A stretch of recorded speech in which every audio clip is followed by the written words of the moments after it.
ಈ pen drive ಪ್ರಕರಣದ ಸುದ್ದಿಯನ್ನು ನೋಡುವ ಮೊದಲು ಕೊಡಗಿನಲ್ಲಿ ಎಸ್ಎಸ್ಎಲ್ಸಿಯ ವಿದ್ಯಾರ್ಥಿನಿಯ ಹತ್ಯೆಯ ವಿಚಾರಕ್ಕೆ ಸಂಬಂಧಪಟ್ಟಂತೆ ಒಂದು ಬ್ರೇಕಿಂಗ್ ಅಪ್ಡೇಟ್ಸ್ ಲಭ್ಯವಾಗ್ತಾ ಇದೆ.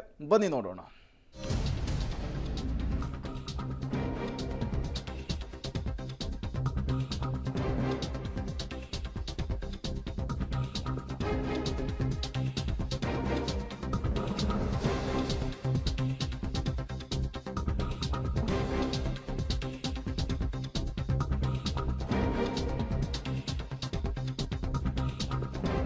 ಕೊಡಗಿನಲ್ಲಿ ಎಸ್ಎಸ್ಎಲ್ಸಿ ವಿದ್ಯಾರ್ಥಿನಿಯ ಬರ್ಬರ ಹತ್ಯೆಯಾಗಿರುವಂಥದ್ದು.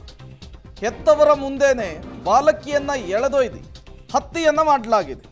16 ವರ್ಷದ ಮೀನಾನನ್ನ ಹತ್ಯೆಯನ್ನ ಮಾಡಲಾಗಿದೆ. ಸೋಮವಾರಪೇಟೆ ತಾಲೂಕಿನ ಮುಟ್ಲು ಗ್ರಾಮದಲ್ಲಿ ನಡೆದಿರುವಂತಹ ಹತ್ಯೆ ಇದು. ಅಪ್ರಾಪ್ತ ಬಾಲಕಿಯ ಹತ್ಯೆಯ ಭೀಕರತೆಗೆ ಕೊಡಗು ಬೆಚ್ಚಿ ಬಿದ್ದಿದೆ.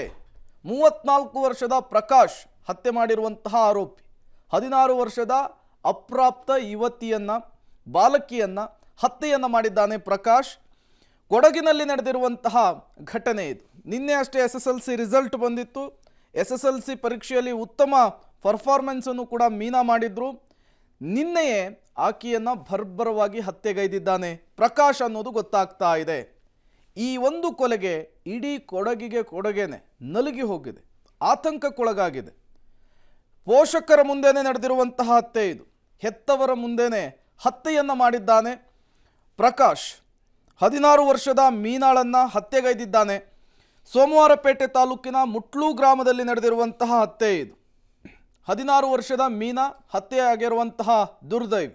ಪೋಷಕರ ಎದುರೇನೆ ಬರ್ಬರವಾಗಿ ಹತ್ಯೆಗೈದು ಆತ ಪರಾರಿಯಾಗಿರುವಂತಹ ಘಟನೆ ನಡೆದಿದೆ.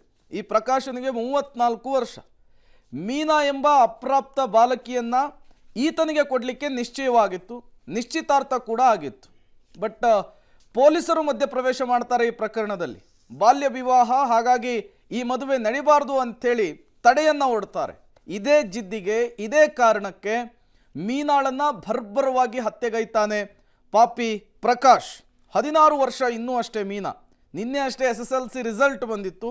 ಹತ್ಯೆಗೈದಿದ್ದಾನೆ ಪಾಪಿ. ರುಂಡವನ್ನ ಕತ್ತರಿಸಿ ಬಾಲಕಿಯ ಭೀಕರ ಹತ್ಯೆಯನ್ನು ಮಾಡ್ತಾನೆ ಪಾಪಿ ಪ್ರಕಾಶ್.